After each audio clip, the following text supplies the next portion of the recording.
નમસ્કાર દર્શક મિત્રો, ગુજરાત છાયા ન્યૂઝ ચેનલમાં આપનું સ્વાગત છે। હું છું આપનો રાજેશ જોશી। ગુજરાતના કોંગ્રેસના રાજ્યસભાના સાંસદ શક્તિસિંહ ગોહિલના સગા ભત્રીજાએ અકસ્માતે તેનાથી ગોળી છૂટી ગઈ રિવોલ્વરમાંથી અને તે ગોળી તેની પત્નીને વાગી ગઈ। પત્નીનું મૃત્યુ થતાં આઘાતમાં પતિએ પણ આત્મહત્યા કરી લીધી હોવાનો બનાવ સામે આવ્યો છે। બંનેને તાત્કાલિક સોલા હોસ્પિટલમાં લઈ જવામાં આવ્યા છે અને ત્યાં બંનેને ફરજ પરના તબીબોએ મૃત જાહેર કર્યા હોવાના પ્રાથમિક અહેવાલો પ્રાપ્ત થઈ રહ્યા છે।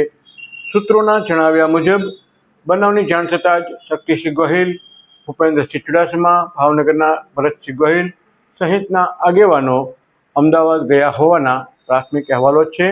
દરમિયાન જે વિગતો પ્રાપ્ત થઈ રહી છે તેમાં મૂળ ભાવનગર જિલ્લાના શક્તિસિંહ ગોહિલના સગા ભત્રીજા યશરાજસિંહ દુર્ગેશસિંહ ગોહિલ ગઈકાલે એક પરિવારમાં જમણવાર માટે પોતાની પત્નીને સાથે લઈને ગયા હતા અને ત્યાંથી પરત આવ્યા બાદ બંને પતિ પત્ની વાતચીત કરતા હતા। કોઈ બનાવ હતો નહીં અને યશરાજસિંહ પોતાની રિવોલ્વર હાથમાં હતી અને અકસ્માતે તેમના પત્ની રાજેશ્વરીબાને ગળાના ભાગે ગોળી વાગી ગઈ અને તેમનું ત્યાં મૃત્યુ થયું। પોતાનાથી અચાનક ગોળી વાગી જવાથી અને પત્નીનું મૃત્યુ થવાના આઘાતમાં યશરાજસિંહે પોતે પણ આત્મહત્યા કરી લીધી હતી।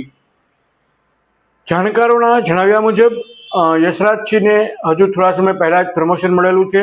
તેઓ ગુજરાત મેરીટાઈમ બોર્ડમાં ક્લાસ 1 અધિકારી તરીકે ફરજ બજાવે છે અને મૂળ ભાવનગર જિલ્લાના છે। તેમના પત્ની રાજેશ્વરીબા ગોહિલ અને પતિ યશરાજસિંહ 2 દિવસ પહેલાં જ એક માનતા પૂરી કરવા પણ રામદેવપીરના સ્થાને ગયા હતા અને આ ઘટના પરિવારમાં બની છે। જ્યારે આ ઘટના બની ત્યારે યશરાજસિંહના માતુશ્રી બીજા રૂમમાં હતા અને અન્ય કોઈ હતું નહીં ઘરમાં। બનાવની જાણ થતાં જ પોલીસના અધિકારીઓ, કોંગ્રેસના આગેવાનો હોસ્પિટલ દોડી ગયા છે।